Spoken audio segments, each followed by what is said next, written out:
welcome to another episode of the Shakeback Podcast. I'm LB, the voice of reason, baby, and today I have my good friend, my mentor, my sponsor, Mr. Glenn Brown. And I choose to do this episode with Mr. Glenn because he's showing me a new way of life, how to learn how to live life again. And having a sponsor with 20 years sobriety is a powerful resource, man. And I could tap into his experience, wisdom, and perspective on things, and not the only thing, not just staying sober, but living life sober, man. And Mr. Glenn, how you doing today, man? I'm fine. Thank you for having me. It's a blessing to be here. Yeah, definitely. So give me a little bit of your story, Mr. Glenn. How your life was before you got sober, and what was your turning point, your rock bottom? We're gonna touch on a few things, man. A little bit of the program, and like I said, I'm here to hear your story, man, because every time you open your mouth, I hear God's words come out, man, and I know you're a God-fearing man, and, man, I want to thank you for everything you're doing for me and the community, man, your family, and just always helping people, putting people before you all the time, man. Well, that's what it's all about. I always say being a servant, It started on my story. It started back when I was maybe like 12 years old. I had what they call the ism. People talk about the ism. And ism starts off with like lying, manipulating, using people, just the ism, And then 1977, I knew I crossed that line from being what you call a social drinker to a full-blown alcoholic. And that's when the ism and the alcohol come together. And man, you're talking about blew out of proportion, Life took me for a journey, I took my first drink in 1970, and like I said, 1977, I had crossed that line from being a social drinker to a full-blown alcoholic. And by that time, I had joined the Marines and, got a chance to travel and see the world. And I decided, after my tour in the Marines, to come back home. And I wanted to come back home and take care of my mom. And I ended up meeting a young lady here, and we got together. We got married in 1990. We had a couple kids, and just started living life, but she didn't know what she had married, Yeah. I used to hear her talk about unequally yoked. I didn't understand what that meant, at the particular time, but she kept praying for me, and I thank God for that. I had a praying family. What it was like, I got my first DWI in 1980. I got my last one in 2002, and in between every 5 years I would get a DWI. And I can remember so clearly my last one. My daughter was a cheerleader, and I was going to support her. And I really made a mockery of myself and embarrassed my daughter. And I remember coming back home and got pulled over by a state trooper, and he asked me those questions, insurance and driver's license. Then he asked me how many beers I was drinking, and I told him I don't know, but if you want to find out, he could look in the back bed and he could count them if he liked, Man, he said, "Okay, Mr. Brown, you can come go with me." And I don't know, they took me to a place, I guess a detention center somewhere in Winsboro, Franklin Parish, and I guess that's why I had my spiritual awakening back there, And that's when I first learned about the alcoholic's cry. I called my wife. Yeah. I told her. What you told her, Mr. Glenn? I told her if she loved me, she'd come get me out. And they had told me, look, the jurors don't bail out on the weekend. You got to wait till Monday. I said, let me make this one phone call. And I called her, and true enough, Saturday morning, that officer said, I don't know who she know, but we're going to let you out. And I was grateful, I got out. I had to go get my truck out of Pound, and I went and got my truck out of Pound. I'm headed back home, and I had my Marlboros on the dashboard. I reached grab one of them, and I happened to look over on the floor, and I saw that half of that 12-pack I didn't drink, and I reached over and grabbed one of those, and I popped it. That's the insanity of this addiction, just got a DWI. Fresh out of jail. Yes. So many times I did that, man. I worked at a local hospital, I needed help, wanted help, but just too prideful to ask for help, and man, that went on for some years, like 15 years almost, and I would go to work and make the promises and, God, if you get me out of this day here, I won't do it again, and then a session kicks in, and About 3 o'clock, there I go, starting all back over again. You know? But the thing is about this addiction, you got to be tired, you know, sick and tired of being tired. That God, I didn't really have a understanding of that God that my family had, you know. I was angry with that God because of things that he allowed to happen to my family, you know. My daughter had her finger shot off when she was 9. She was stabbed and left for dead when she was 11 years old by cross-dressers. My wife had lupus. And they kept praying to this God, and I didn't understand why, you know. And I never forget, I was talking to that God that they talked to, and I said, God, stop hurting the ones I love and do something to me. And, you know, I'm a firm believer, God put people in your life, good people and bad people. And, you know, I talked to my wife and let some people move next door to us that was drinkers. And I used to go and drink with them before I go in the house to check on my wife. I never forget one evening, I went over to their house and they asked me to go in their bedroom, and they introduced me to crack cocaine. And I knew the moment that I hit that pipe, I cheated my wife, my kids, my employer. But I was going to control it, you know. And later I found out once you try to control something, it's already out of control, you know.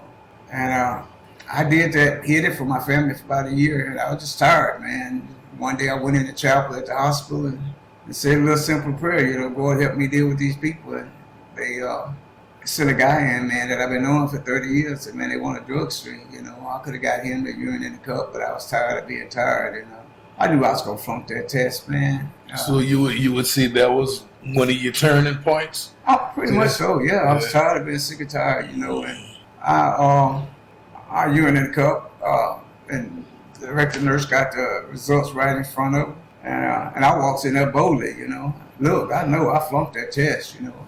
Yeah. She said, yeah. I said, yeah, you know, I'm still in denial a little bit. You know, I said, look, I just come from lunch. I went to McDonald's. I got me one of the Big Mac sandwich and those poppy seed made me test positive. And I'm still in denial. She's sitting over there.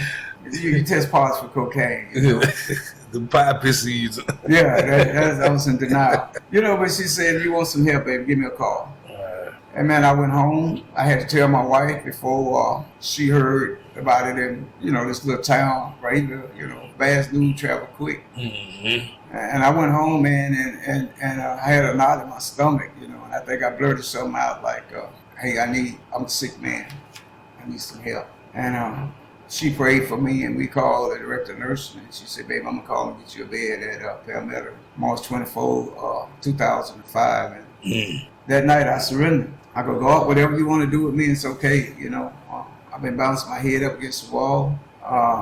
Never seen quicksand, never been around quicksand, but every time Glenn tried to fix something, the deeper I sink. And after I said that little prayer, because all that guilt and shame I was carrying around was lifted off me, you know.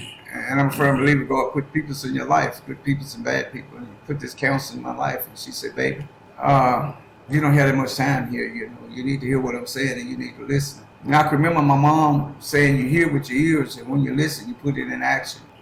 And I wanted what my family had, that relationship with God, you know. And I didn't know if I went to treatment to get sober, get that job back, or get that relationship. And I thank God I stayed there long enough to get that relationship. God, my understanding, God, that I could trust. Yes, sir.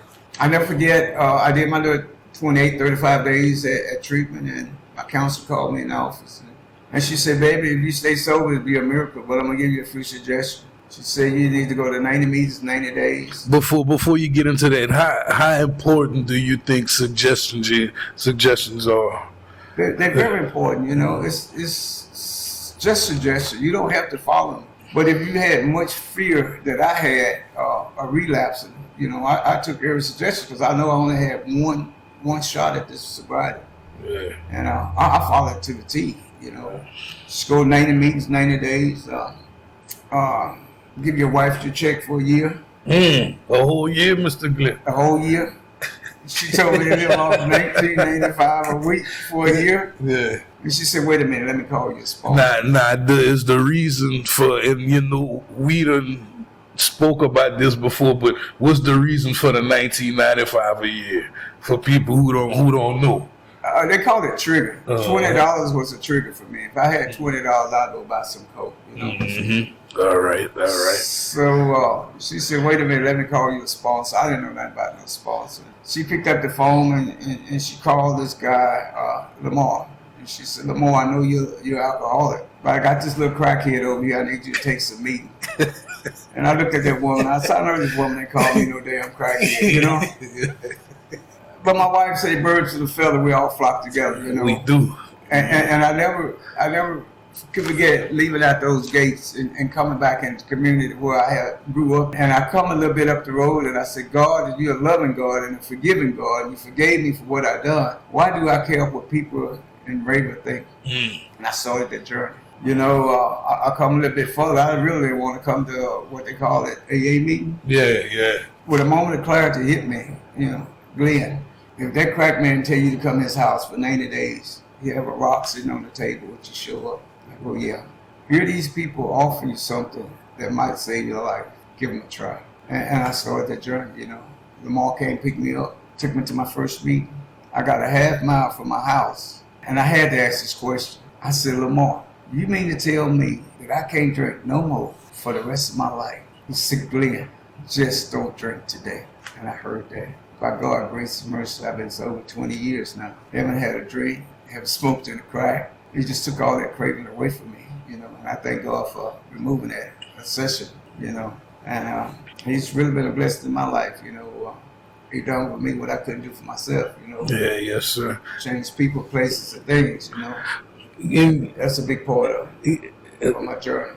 And did you struggle with anything like your first couple of years of sobriety? Like what was a struggle for you? I mean, my decision making wasn't all that great, you know.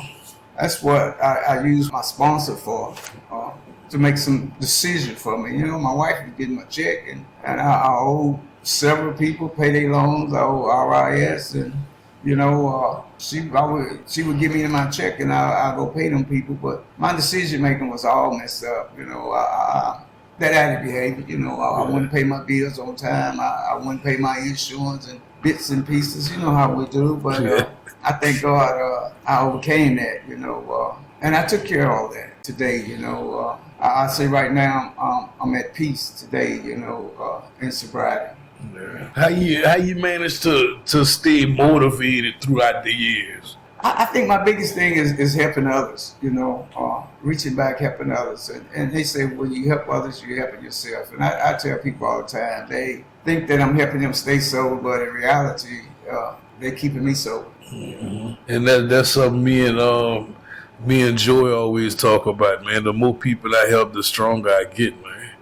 And what some things that changed being that you're staying sober? Because I often watch you be a good husband, a good co-worker, a good friend, a good father. And like how did any of them relationships change after your sobriety, after you decided to get sober? You know, I lost my father when I was 12 years old. And, you know, my mom did the best she could with 5 boys and 1 girl. And I wanted to be the one that not cause her a problem. And I really didn't have a father figure in my life. And, you know, I started coming inside the rooms of AA, and I just started watching men in AA and just started doing what they do. All right. And that's exactly the journey I'm on, and that's what I'm learning, man, to watch men be real men, man. And I'm thankful for it, man. Now, as far as spiritual and emotional growth, what do you do to stay spiritually connected? I know we do go to church, you're a deacon at the church. But talk to me, you know, how you stay constantly spiritually connected. So here's the deal. I never forget. I come out of treatment, the first thing I did was renew my membership in church. I went to sit up in the chair, renew my membership, and the pastor come to me and he said something like, I want you to be a deacon in training. And I looked at that man. I said, man, I don't know. I drink and smoke crack, you know. You don't know, I must. No, he didn't know. So I went back and told my wife what the pastor said, and I said something like, you know, I wait till I get a couple of years sober, and then I would, you know, go back and tell him I'd be a deacon in training. And she stopped me. She said, no, Glenn, God put it on his heart to ask you. If you wait until you get yourself together, it'll never happen. God wants you just the way you are, so he can mold you in the man that he wants you to become. And, you know, I just keep that what they call that daily reprieve. You know, I'm grateful. Yeah. You know, I'm grateful for the things that God allowed to happen in my life. You know, and as long as I keep that spiritual connection, you know, everything seems to work out. You know, I always say God, recovery, and everything else fall in place, and I believe that today. So today, how do you deal with anger, fear, resentments? Like what? I know you tap into your spiritual place, but how you go about dealing with that? Well, you know, they taught me in recovery that only one that could make you angry is yourself. You know, as for resentment, you know, on page 512, you go and pray about it, you know, and I learned the only freedom a human being have is doing what they do, not because they have to, but because they want to, you know, and that helped me a lot, you know, to stay in that frame of mind. I don't have to, but I want to, and yeah. You ever have moments where you feel disconnected or flat in your recovery? To be honest with you, I have not, you know, because I think helping others fill that void for me, you know. And to give me joy is when I see others progressing in recovery, you know. That's the reward I get, you know, just to watch others grow in recovery. Yeah, that's another thing me and Joey talk about, especially working at the treatment center, seeing somebody come in on day one and the transformation when it's time to leave, man. It's just it's a good experience, man. Now, what's your intake on the 12 steps? Do you revisit them often? Every day. I try to live those steps in my life, you know. Every morning I surrender, you know. God, I can't, you can, you know. Lead me in the direction that you want me to go. And I had to break those steps down so I could really understand them, you know. Like I said, step 1, surrender. Step 2, 3, and 11 is the spiritual part of the program. Step 4, 5, 6, 7, and 10, that's the inventory.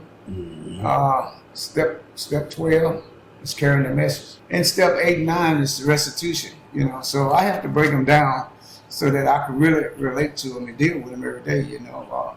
And that step 10 is the most important one for me now. It's taking that personal inventory, and when I'm wrong, promptly admit it, you know. Yes, sir. How did you approach your step 4? That doing that more inventory. Was it any point while you was doing that step 4 that you was maybe intimidated by it or wanted to hold back from something or? No. Any tips or warnings with that step 4? Well, just be honest. Yeah. Be honest. You know, honest is the foundation of the program, you know. If you're not honest with yourself, you're not going to be honest with anybody else, you know. So that's the key to the program, being honest, open-minded, willing. Yeah. How what kind of advice you have as far as making amends if a person don't want to hear from you? That's on them. That's on them. That's on them. You just got to be willing. Yeah. You know, I mean, we burned some bridges out there. Yeah, man. Yeah, you know? yeah. So some people tell you keep doing what you're doing. Yeah, and that's you know what, Mr. Glenn, I was so worked up on a couple of them amends, but as I keep on this journey, I know that's something I have to do. And that's the answer I got. Just keep doing what you're doing. And the people I made the amends to told me that this is the day they prayed for. Mm-hmm. You know, and I was so worked up about it, man, and I just took that step, man. I took that step, and it came after talking to you one day and leaving a meeting and knowing that I have to do this, man. There's not nothing I can run from. And it's not saying I'm sorry. It's what can I do to make it better? Where we go from here? And it was like, LB, just keep doing what you're doing, man. I'm proud of you, man. Keep it going, man. Man, I hate to even hear that word, I'm sorry. Yeah. We already know that, huh? Yeah. Just tell me you apologize, you know? That's a big thing with me. So, how you, and I just another thing I admire about you, how has your sobriety affected your relationships with family and friends? Because I constantly, you know, I love that relationship you got with your kids and your grandkids, man. You know, and it's awesome to seeing it. And I was this is another. I talk to Joe every day, and I'm so thankful for the ones before me as well as the ones after me. And the ones before me is showing me like this could be done. Yes. And the way God is in the restoration business, man, and I see how you approach situations with compassion, man.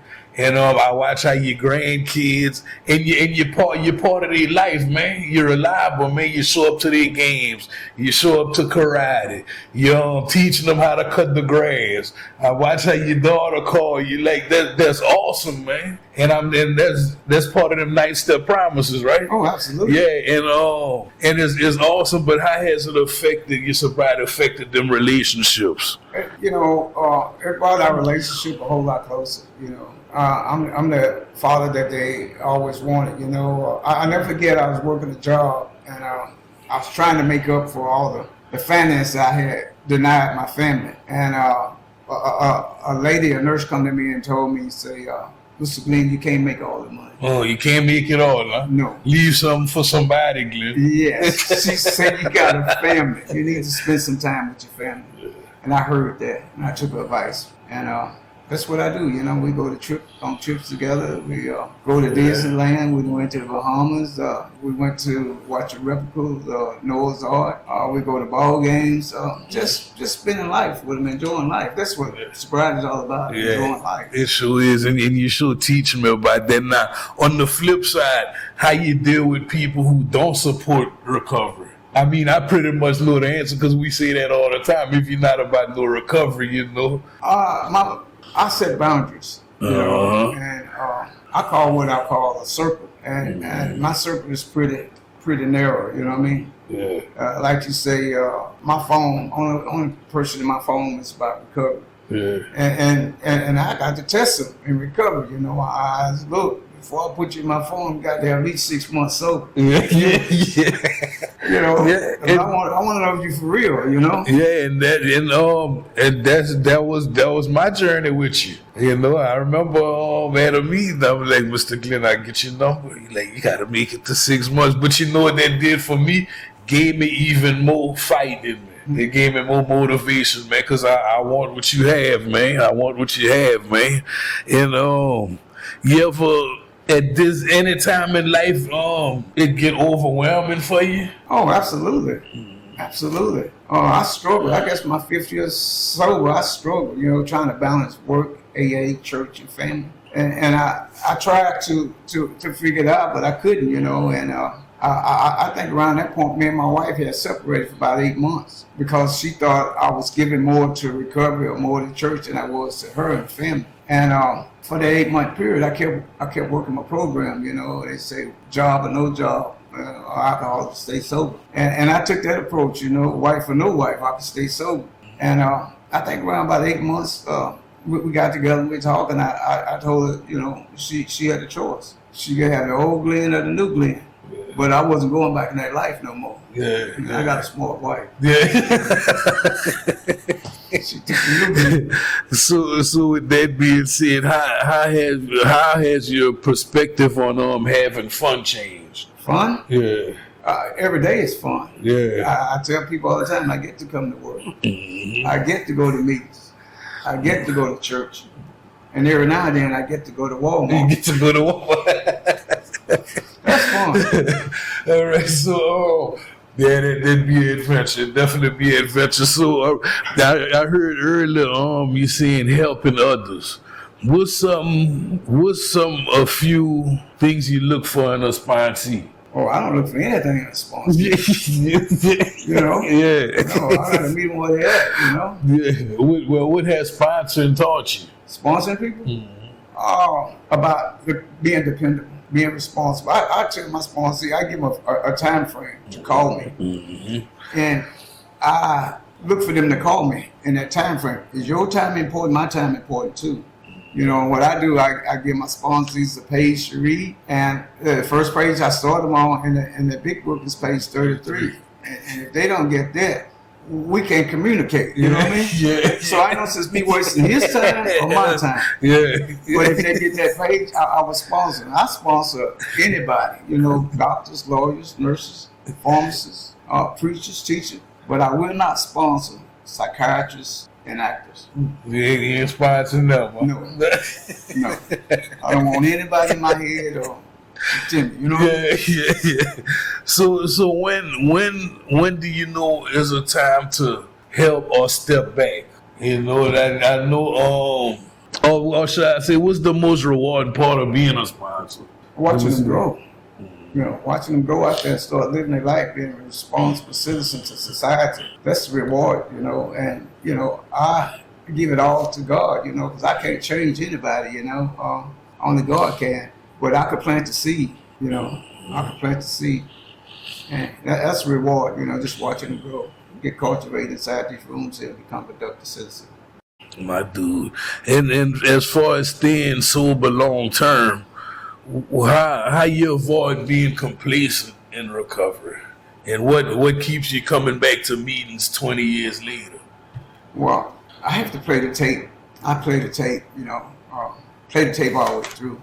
And what keeps me coming back to meetings, I don't want to forget, you know, where I come from. I never forget, Mr. John told me, he said, you know, you get 5 years sober, you and the skirt store getting along, you get a little money in your pocket, you stop praying, you stop coming to meetings, forget who the hell you are, and you go back out and split. And I didn't want to relapse. When I got 5 years, I kept going. Yeah, I'm still going. Yeah. So on some life advice, what if you could go back and tell yourself one thing in early sobriety, what would it be? Don't take that first drink. Ooh, because guess what? It's not the caboose that kill you. No. It's that first call in the train, baby. Yes. Yeah. So what 9 AA tools or practices do you use for personal growth? What's that? What tools do you use for personal growth outside of AA? Well, I use my church, you know, prayer and meditation. You know, I get up every morning and I try to get my little walk in, and that's my quiet time. Even when I'm driving, you know, that's my quiet time. You know, prayer and meditation is the key. So, you see at your 5-year mark, you was trying to balance work, family, and life, and all. So how did you manage? I know we just spoke about that, but how did you really manage that? I know you keep coming back and you're going to church, everything else falling in place, but for people like me on a fresh road, like, what steps should I take to start that balance off? It wasn't a step I took. I just give it to God, and God put on my heart to look. You just take a night off. And share it with your wife. Whatever she want to do that. And that's what I come up with, you know. I call it date night, you know. Okay. Whatever she want to do. So any other suggestions you have for people that's on the fence with this, or any experiences that you have seen throughout your years? Like, what's the reason? What's one of the main things you see for a relapse? Like, would lead to a relapse? And I know we always talk about them 5 essential keys, man. Praying and meditating, going to meetings, read my literature, go to meetings. You said what leads to a relapse? Mm-hmm. The most relapse I've seen is a he or she underneath every skirt is a slip. Mm-hmm. You know, in other words, in relationship too early in recovery. You have to focus on yourself. There's nowhere in that book where it says, don't get in a relationship. But you have to take that time out for yourself so you can understand yourself, know yourself, and to grow, both mentally and physically and spiritually. And you need that time, you know, to focus on yourself instead of focus on trying to help somebody else, you know. And most people I see relapse is in that relationship. All right. Anything else you think that would help any of the viewers, or any life advice you want to give? Because you're full of them, Mr. Glenn. And like I said, you not only you live these steps, man, and like you always tell me, man, it's a designed way of living, man. Like, it's really important, man, that I apply these steps every day, man.